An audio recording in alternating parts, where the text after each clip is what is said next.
Hello, my name's Terry Chimes, and today on my new podcast, RockandRoll Confessions, we have Dave Barbe, a fellow drummer who I've always admired. Get a load of this.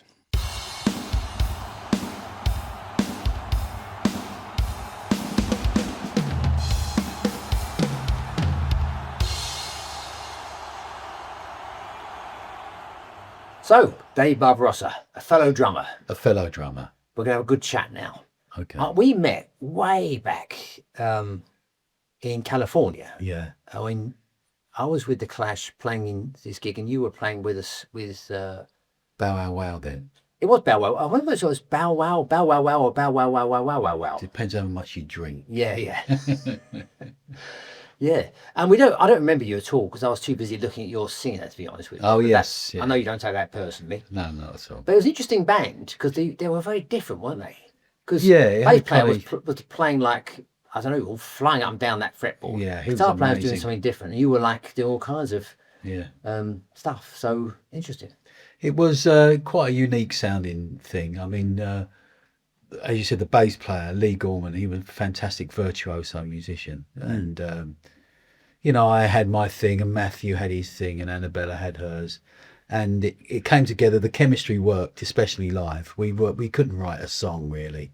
And we were very difficult to record in those days because it was analog and it was very messy, lots going on. You could do it now. But it burned bright for a short time. It was a brilliant thing to be involved in. Yeah. Well, you've done lots of things, so we've got to get into that. But just go right back to the beginning first. When did you first wake up one day and say, I think I'm going to become a rock musician? Well, I never thought I'd be a rock musician. I always thought I'd be an astronaut.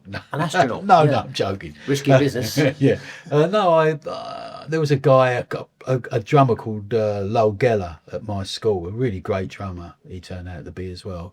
He had some drums in his front room over the back of the school, and I saw him playing it and I was transfixed. And I guess I was drawn to it because I had a chaotic home life. And as you know, the drums are so ordered and so mathematical and precise. So I was drawn to... You know where you stand. Yeah, there's no hiding place on the drum kit. And it's funny you say that because I did a bit of teaching for a while, not very long, but in schools, like peripatetics you call it, and you go and teach kids at school. And often I get a kid that's really good at drums, really keen and really hardworking. I say, he's such a nice kid, that one, isn't he? All these kids go, oh, God, he's a bloody nightmare. And all the troubled kids all love drums, don't they? Yeah, I was one of those. Yeah, it's interesting. Yeah, so I went to a studio once with a band. I didn't even know which band it was, can't remember. Walked in. Yeah.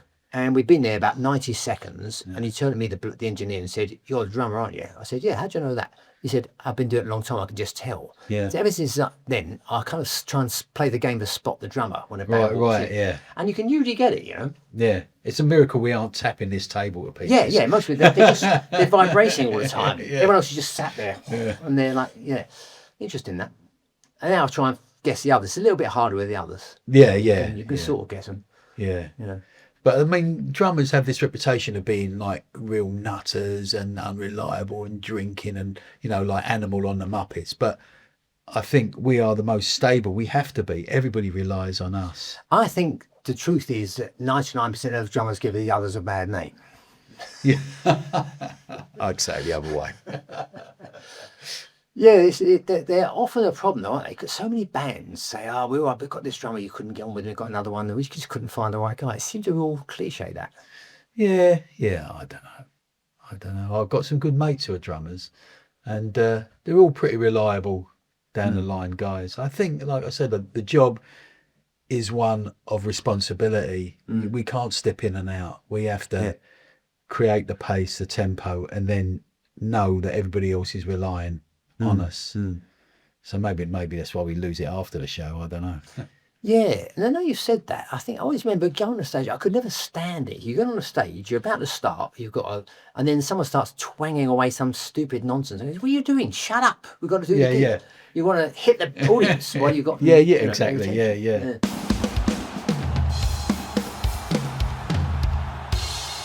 So you got stuck in. Did you get some drums in and start playing on them?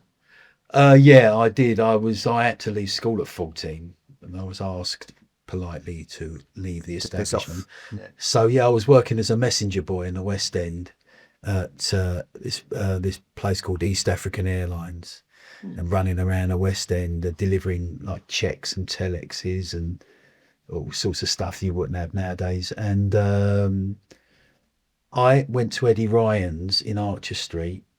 Do you remember the drum factory in Archer Street in Soho? Yeah. It was up a couple of floors, I'm sure. And I I've done that name for years. But yeah, I know. There you go. So, and I give him 50p a week for this knackered drum kit, and I was only earning like nothing. That would be about a third of what I earned probably. And I eventually got a drum kit and took it to this place where I was sort of half squatting, set it up, and then I'm a feverish practicer. I'm obsessed when I do something. I think to master any instrument, you've got to become obsessed for a while. Yeah, absolutely, yeah. Still to this day, I still, do my rudiments, and I try and practice and do things properly. But there's so much brilliant stuff on the internet. Amazing drummers. I mean, God blimey. Yeah. I had to learn from watching Top of the Pops. Or listening to Radio 1 for half an hour if my dad had let me. So who were you listening to back in the early days? Well, you were 14, 15, you say? Yeah, I started when I was about 15, Yeah. Who did I listen to? My dad loved Latin American music. So there was always loads of Latin American music beating through the house. Right. He used to dance and have all the neighbours' women round and stuff. And so I grew up with that. But at the same time, I loved... the music of the day, which was kind of glam. I loved, the Sweet, and I loved Roxy. Of course, Bowie was the great hero of our generation, and a lot of soul and reggae at the clubs like Tottenham Royal and different clubs I used to go to as a teenager. So Sweet get often mentioned a lot. I love Sweet. Yeah, I used to love them, but I thought I was the only one. No. But that Sweet FA album, I played that to death. I mean... Because Mick Tucker was a real rocker, wasn't he? He wasn't really, didn't belong in Sweet, really, did he? Oh, just his feel, his groove. I still play it. I mean, I'm still, made a living out of copying it. Yeah. Yeah, in fact, the whole band was a real hard rock band. Great band. Disguised as a pop band. Yeah. With makeup, great big hard lads from the Midlands in all their makeup and powder. And the bass player, I could never work out what he was on, what genre he was on. He was strange. Yeah. Is he still around? I don't know. I don't know if any of them are now. So you listen to the records and try and work out what they were doing. Yeah. I think we all did that, really. Because I used to have piano lessons when I was a little kid, 11 or something, and you had to do what it said on there, and that put you in a straitjacket. Yeah. And when I got the drums, I'm not doing that. I'm just going to I'm going to listen to what he does, and I'm going to do it. Copy, yeah. And it's so much nicer to do that. Copying is a great thing to do. I mean, if you can copy like Tiger Woods' golf swing, you'd be a fortune. Well, I remember listening to Ian Pace, though, Deep Purple. Deep Purple. He plays so fast, you think, what the hell was that? When you go from there to there and back there again. Yeah, he's brilliant, isn't he? Yeah. He's still Fireball. But that's it, yeah. Man. And that one, Burn, on the next, I don't know that one. later album. That was an album, Burn. And the album, the track. Yeah.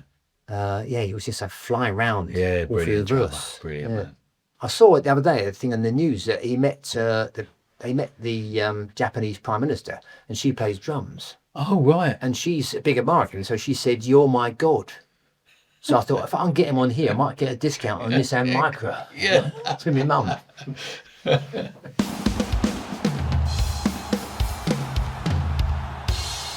But that wasn't your first band, was it? Your first band was... Well, what was your first band? Would have been the Ants. Yeah. With Adam, as a punk rock outfit, yeah. So that was what, 77? Yeah, 77. Yeah, I saw you in 77 then.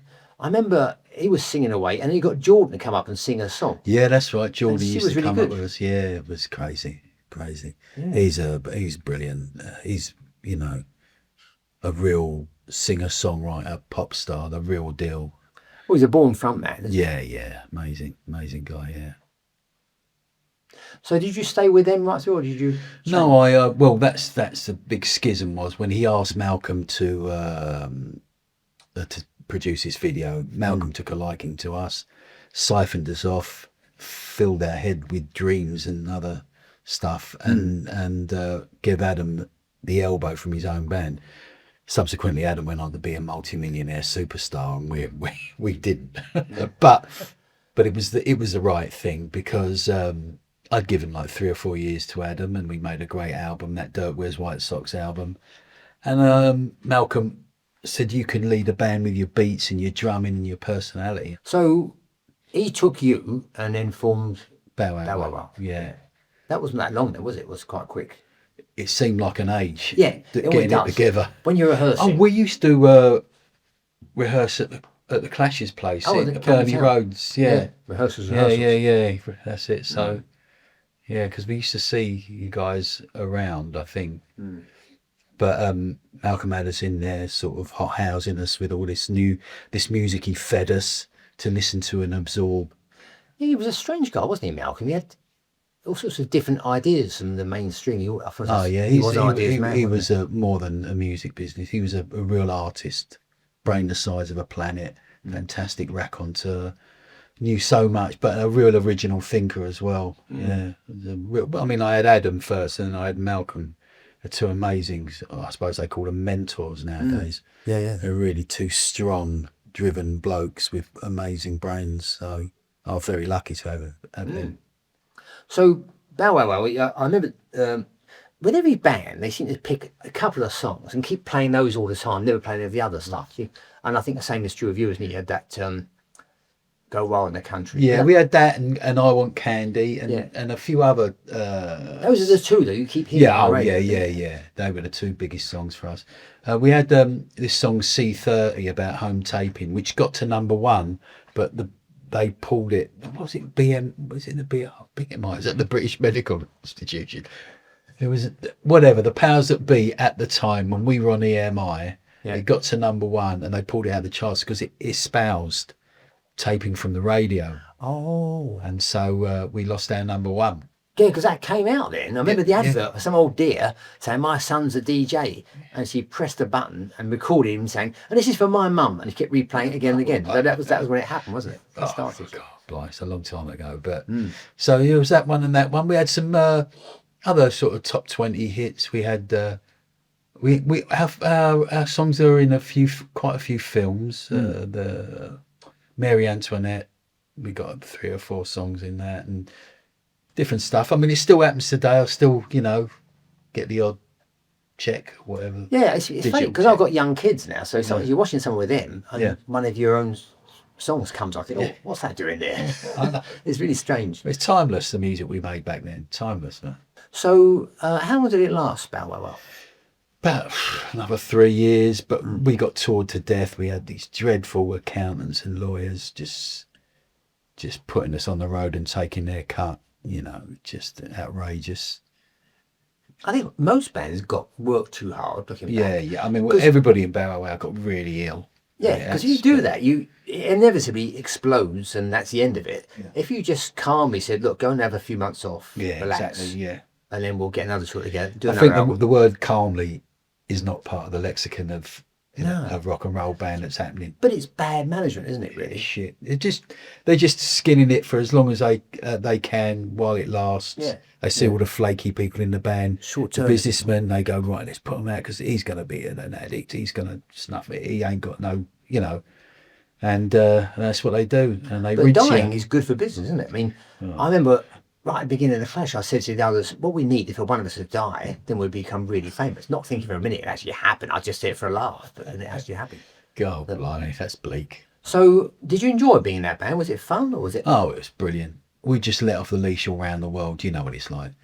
And we were like young gods striding with our silly clothes, Vivienne Westwood clothes and the mad beats and all the sort of exotic nature of it all. And it was just an amazing thing to do. And, like the Ants and Bow Wow Wow and they're our calling cards, you know what I mean? Yeah. They're invaluable, I look like your average Uber driver, but if people know what bands I'm in, their perspective suddenly changes. It's a wonderful thing to have been involved in.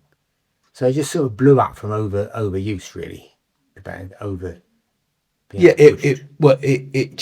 everybody just got tired and run down and ended in hospital and acrimony, and it just fell to pieces. So who was managing you then? Well, Malcolm initially managed put the band together. It was the intellectual idea behind it artistically. He was like the fifth member of the band with his lyrical content, and I had to sort of put the lyrics into songs, you know, make it all rhyme and work out and that. He was brilliant at the start, but then he lost interest in about a year. I think when I Want Candy, we went to America to record it, and it became a sort of a hit over there, and so we started running the things ourselves. And that Malcolm lost interest in, and then we had these lawyers that we signed with and accountants, and we were headless chickens, just on the road in America, Japan, and all the usual stuff. Yeah, because it's expensive to have a band on the road, isn't it? So you've got to keep getting the bums on seats and selling the stuff. Yeah, we were really attractive live, especially in America. People loved us over there. So they kept us out there. I mean, like you said, what should have been done is we should have been taken off the road, few weeks holiday, come back, record, have a think. But we didn't have a leader. Yeah, we didn't have a leader. You know, we were just 4 individuals that could do this show. Well, hindsight is a wonderful thing. Yeah. You don't think at the time you're just rushing from one thing to another, aren't you? Exactly. Yeah. But those videos, I remember there's the one video where Annabella's leaping over that place on the beach, and the 3 of you are that's I Want Candy. Buried up to here in sand. Yeah, that was in I think that was in Death Valley, California. Really? Oh, we had a bloody helicopter Must have been filming warm us. then. I can't remember. I know I was buried. I mean, it gets on my girlfriend's nerves that she said, "Don't you remember you were buried and you're doing that?" I said, "I can't remember, mate. I can't remember." She goes, "But everybody would remember." I can't. Well, Death Valley's in the Guinness Book of Records, being the hottest place on Yeah. earth. It was amazing. I found that quite disturbing, see, because if you buried me up to here in sand, I'd be worried about all kinds of things, like, you know, because if they go off somewhere, I think, you know, you can't get out of there very easily, can you? Or was there ever a dog came along thinking, oh, I think I'll mark my territory, have a wee up at each of these heads? It would be a coyote, wouldn't it? No, I don't know. No, it was there was a big film crew and, like I said, helicopters filming us and all sorts, you know. It was like a big deal with RCA Records over there, you know. It was good. It was a great video. I mean, you know, for the time that MTV generation. Yeah, because MTV arrived and took over, didn't it? And now it's brilliant. just gone, I think. It's weird the way these things It's on your change. phone now. Yeah. But then you could hire a crew and you could have a big budget to make the thing. Now, I don't think you could do that. Well, no. Well, you do it on AI, I suppose, now. Yeah, or your phone. We watched a video, an old class video from '82, and my little boy was 4 at the time. Yeah.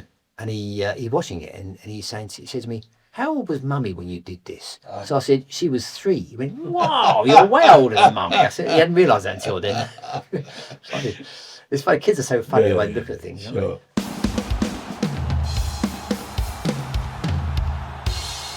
So when it all blew apart, what were your thoughts then? What did you think of doing? Well, yeah, the bottom fell out of my world. I mean, I'd been in the Ants and Bowowow, these 2 really successful bands.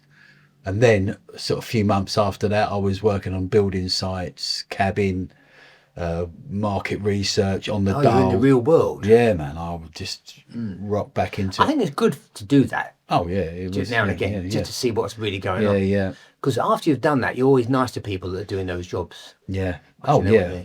Would anyway. But so I did that kind of in the wilderness for a few years, and then I got picked up by Norman Cook, Fatboy Slim. Oh, okay. And joined Beats International, his band. You know, Don't Be Good to Me and all that. And I played for him for 2 or 3 years, gigs and you know, live stuff. Then I kind of slowly, then I was back in the game and playing again. And then I went from there, other things like Chicane, the sort of Ibiza house band, played for them for a while. Blimey, who else have I been chucked out of? Republica. Oh yeah, they're a great band, aren't they? Yeah. What's the story with them?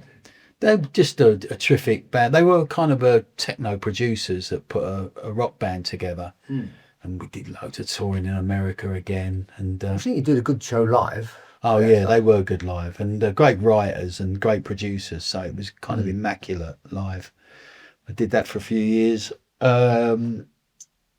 And Do you then think you could keep that going for a while? Because that's a band that will always draw an audience because of the hits they've had. yeah, I think they are very much dispersed now, and I think Saffron, the girl, the singer, she tours, and much like Annabella does the Bow Wow Wow in the States, Saffron does Republica. Oh, okay. Yeah.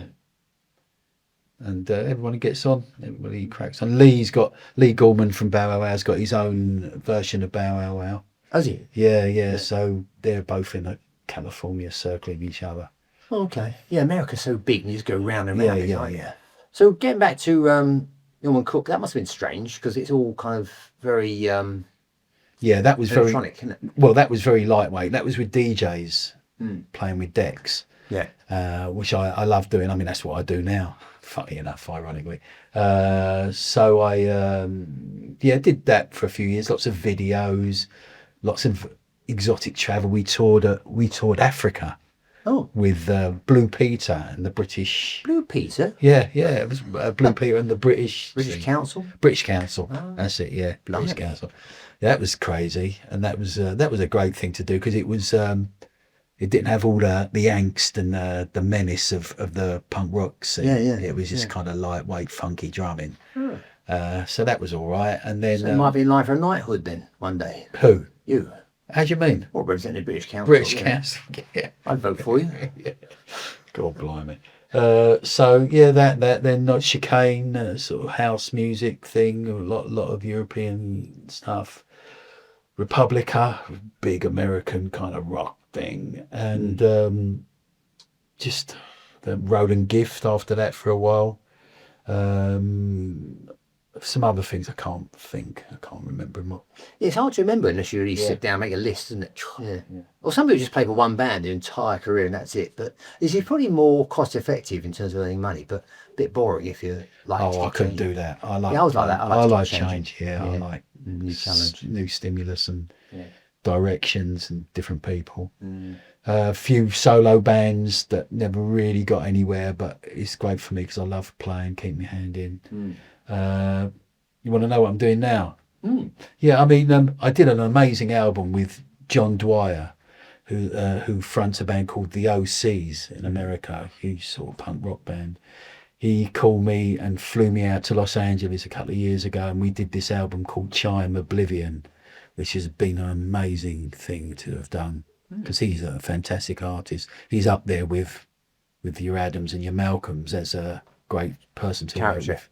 Yeah, and then now I'm doing my solo thing, Barbarossa Beat. I've got my own single. Yeah, got my own single coming out on the 19th of June. Oh, blimey. Yeah, it's called Fatty's Lunchbox, and it's me just jamming with an old hip hop groove. With a great DJ, Mekon, John Goslin, legendary guy back in the day. And I do live shows with DJs jamming those kind of tribally funky beats. Yeah, there's a lot of tribal in your stuff, isn't there? Yeah. I think that comes through because my dad played a lot of Latin American music and I loved kind of rock and roll and soul. So when I let myself go, I have that sort of blend when I play. I thought all a blend of things. Yeah, exactly. I used to love Santana as a kid. Oh yeah, brilliant. Yeah, bongos. And God knows what they were playing. 100 blokes banging away on something at the same time. So I've noticed you always seem to have some really tightly tuned drums, very high pitched. Yeah. Like almost like timbales or whatever that. Yeah, I know. I do have a timbale on the kit, and I tune a Racton up really high, just to get because obviously. If you're playing for Road and Gift, you don't have a kit tune like that. You have your traditional kit, and because it's a very traditional sound. But with my solo stuff, I mean, I tune all sorts of things and cymbals and cowbells, and just have a hell of a time. I always loved timbales. Always yeah. Only trouble is they're much louder. I've got proper LP timbales, and you hit them. Yeah, especially you hit the ring. It's rings, But I like drums to ring. I don't like these. People put loads of padding on. Yeah. So instead of going boing, it sort of goes boom. Yeah. Don't like that at all. No.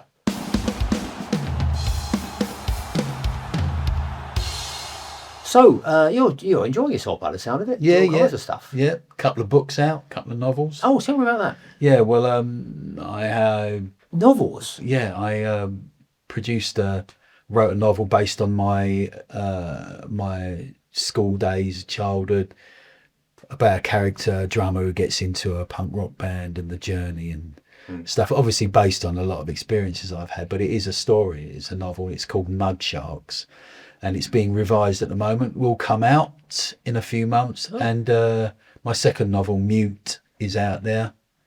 You can get it from all regular sort of your Amazon Waterstones sites and stuff like that, and that's It's a tough job, isn't it, writing a book? I think I wrote my life story, but that's easy because it's just your life story. But a novel, yes. I mean, you can go anywhere, can't you? Well, I like the freedom of it, and it's not a chore for me. I love writing, so I can get up and write.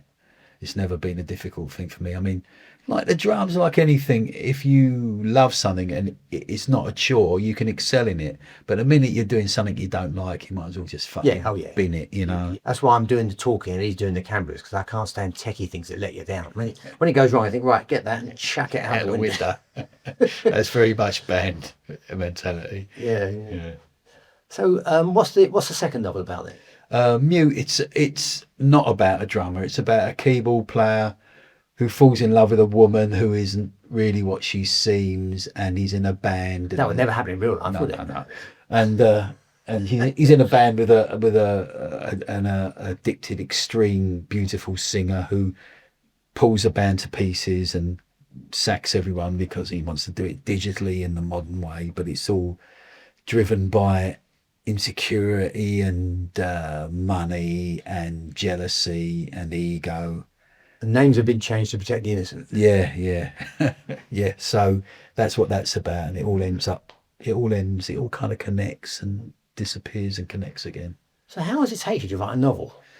Well, it's because I didn't really have that much of a formal education. It takes me a bit longer than it would others, because my grammar and spelling, well, is not great. It's all right. I mean, I read all the time. I've read since I was a little kid, voracious reader. Yeah. So that's my education in writing, and it may take a couple of 3 years for me. Yeah, it's a big job. Yeah, nice when you've got it and say, right, that's it. Oh, it's an amazing thing because you have it on the computer for a couple of years, and then suddenly your publisher brings you in paper. It's a book, and you just mind blowing. Someone gave me a DVD of a guy that said how to write a book in 14 days. So I thought, I'll have a look at that.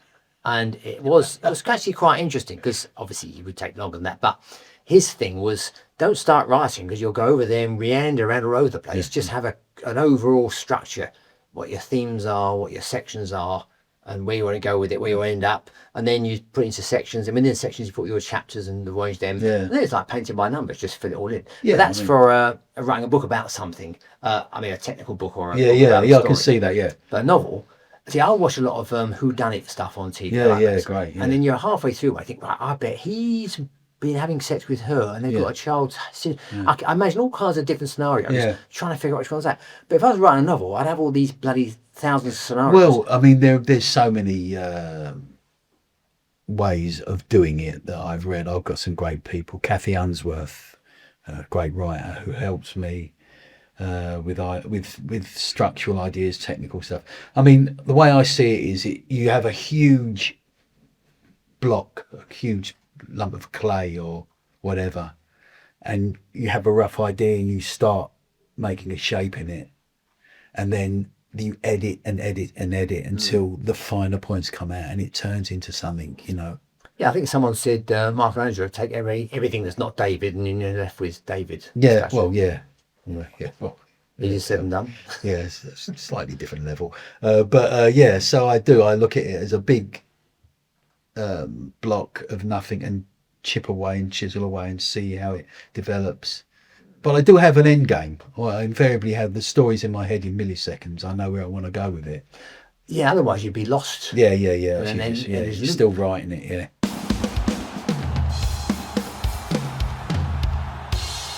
So are you into movies then? Yeah, I love films and movies a lot. But I mean, it's not, I like it like I love sport, you know. I'm a punter on those things. Yeah, I like a well-crafted movie. Yeah. Oh yeah. And I don't know if they can do it anymore. I think they've lost the art of that. Because nowadays, the film starts and you've got 10,000 car crashes in the first 10 minutes. Yeah. Why are you smashing up endless cars? I know some great movies. There's some great like Australian and European films and stuff. They make great films out there. But one thing I heard the other day, because my kids are all in music and stuff and showbiz, is that they're making films nowadays where they repeat the characters and the themes every few minutes because they know people are on their fucking phones at the same time and they're reminding of what they're watching. I mean, that's extraordinary, isn't it? Mad, isn't it? Yeah. I can't, if I'm watching a film, I can't stand any nonsense of noise or phones. I just shut up. I've got to just give it all my attention. Yeah, I love it. Watch a film that's really been well put together and takes you somewhere you don't expect to go. Yeah, I love it. Escapism, yeah. I used to think there was about 2 brilliant films a year. Right. Really, really top class films. Now I think it's down to about 1 every 3 years. Yeah, maybe. Yeah, I don't know. I mean, I'm not up on it. My girlfriend really knows her movies, but I'm. You know, I still have my favourites. I still, you know, your Martin Scorsese's, your Woody Allen, people like that, the go-to people, you know, Ridley Scott, you know, they're invariably excellent. But, I mean, there's a lot of art films and other brilliant stuff out there whose names I couldn't, you know, Scandinavian, I can't remember them all. Yeah. But it's brilliant, yeah. I was on a long flight the other day, and I always look at movies on a plane. It's easier than reading because it's more, you can back. And lots and lots of shorts, like 15, 20, 30-minute movies. Yeah, I think that's to do with people's concentration spans. Maybe, yeah. Becoming less and less. Yeah. I mean, the fact that they're making films, the big blockbuster ones I wouldn't be interested in anyway, but they're making them so you're reminded of the names of the character, the plot, the dates in it every few minutes. Because people zone out on their phones watching it. That is mad, isn't it? Yeah. Sign of the apocalypse. Oh, I don't know, sign of something. So being brain dead. Yeah. So what's next for you then? You got the album coming out. The single coming out. Fatty's Lunchbox, Barbarossa Beat on the 19th of June. Yeah. And then I've got gigs at Sound of the Suburbs record store in a few weeks. Oh. And then I've got another one. Where's that? That's in Ruislip. Oh, what's that? And then I've got one in Nambucca, opening for the Priscillas. Nambucca, you mean? Is it Nambucca in Holloway Road? Yeah, Nambucca. Yeah.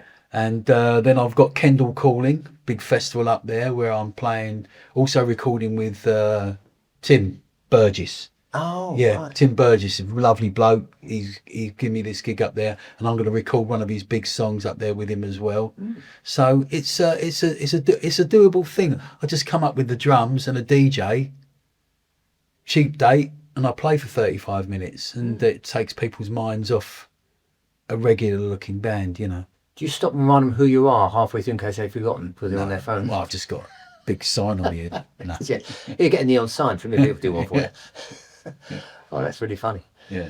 You've got lots going on. It's great. I think it's nice because if you're a creative person, you've got to create, haven't you? Yeah. I've had it with being in bands and having to compromise and herd kittens, and you know, people come to see me a lot in those other bands, and I just thought, well, look, just cut out the middle, man, and just call it what you are, and people will come, and they do. I'll have to come see one. Yeah. Well. So these are all different things. I'll have to ask you all about it afterwards. Which one? Yeah, I'll get the dates on. There's drums in it, all of it. It's all drums, man. Yeah, that's all right then. If you go on the Facebook, my Facebook page, there's some clips from my last gig last Friday in Camberwell. Okay. Where I played at something, the Henge record store. Dash to the Henge. Yeah. Right. Are these daytime or evening things? That was like 8 o'clock. I mean, I'm just starting it out. It's just like a burgeoning thing, but yeah. You never know where these things go, do you? No, just By the way, throw it out to the universe and see what comes back. Well, it's a bit like fishing. You put a rod over there, one of them will bite. Let's do more of this. Yeah, exactly. Nice. Were you, by the way, were you with Marco in the Ants, or had you gone before you arrived? Funny enough, with the Ants, I keep going back. Every sort of 10 years, Adam will call me and we'll do some shows, which is a wonderful thing. And so I did a big tour of America with Marco. And Dave Ruffy the drummer. Yeah. As we were the two drummers. Yeah. That was a blast. I've never worked with two drummers. That must be Yeah. interesting. It really is. It's really Well, something to think. if it's wrong, you can always blame the other guy, I suppose, can't you, really? There are not many bands. Gary Glitter had two drummers, didn't he? I remember. Yeah, and the OCs, the band John Dwyer, who I did the album Chime of Living album, he has two drummers, and they are syncopated. They look exactly the same on stage. So all their movements, Same hairstyle. No, but their movements, their fills, and everything. They're hitting the same, they're doing it exactly at the same time. It's an amazing sight. Oh. It's an amazing sight. I don't know if I'd like that because you've got to get it right, haven't you? Then? No, but it's on your own. You do it. yeah, like, but no they're one knows. Americans and they're exacting. Oh, and Americans, pro, yeah, they like that. Yeah. When I was working with Dave Ruffy, we did it like I would be like the lead drummer on the timbales doing it, and he would be the solid. But with the OCs, the two guys on that, they play the same beat. It's a fantastic sound. So on your kit, what have you got there? Oh, you suppose it depends what you're doing. Yeah, I mean it's a snare, like a high pitched tom and two regular toms and some different cymbals and a timbale to the left.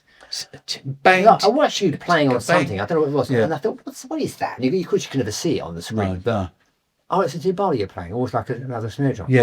I Oh, use it that's what as it a was. snare drum. Yeah. Yeah. And just the solo stuff. Bang, bang, bang, bang, bang, bang, bang, you know, sort of move it around, keep it interesting every few bars. Well, there's loads going on. I'll have to. I think I'm following you on Facebook or Yeah, Instagram. if you could check on the Facebook, there's a clip of the show the other night, and there's also some other. I only use Facebook and Instagram just for drums. I don't have family and politics and all that bollocks. Oh, don't do Fuck all politics. that. Drive you mad. Yeah, mate. Yeah. I know. It's bad enough. I put our first football one on today. That was a bit strange, but they're watching it. So. Oh, But there's more people. I find more people on Facebook than all the others, but it's probably because I'm old. I don't know. yeah, it is. My main lot is Facebook because of a generational thing, but I'm getting more traction on Instagram now, which is a younger thing. So which is encouraging, I think.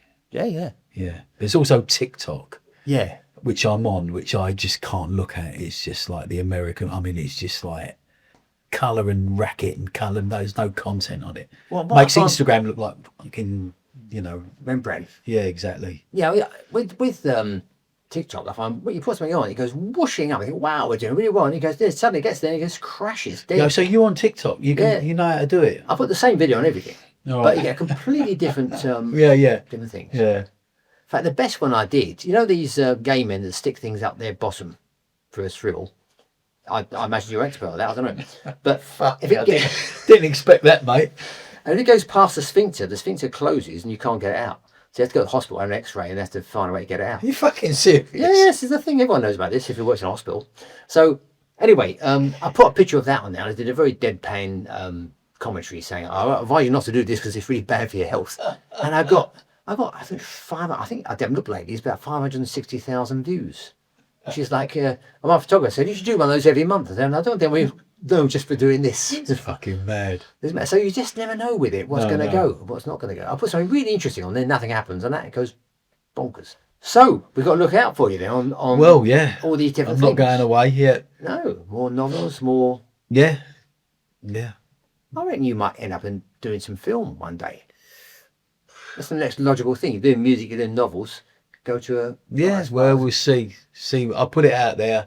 I'm very open-minded. I think that's my biggest gift in life is that I've got an open mind for people, food, places, music, film, just completely open.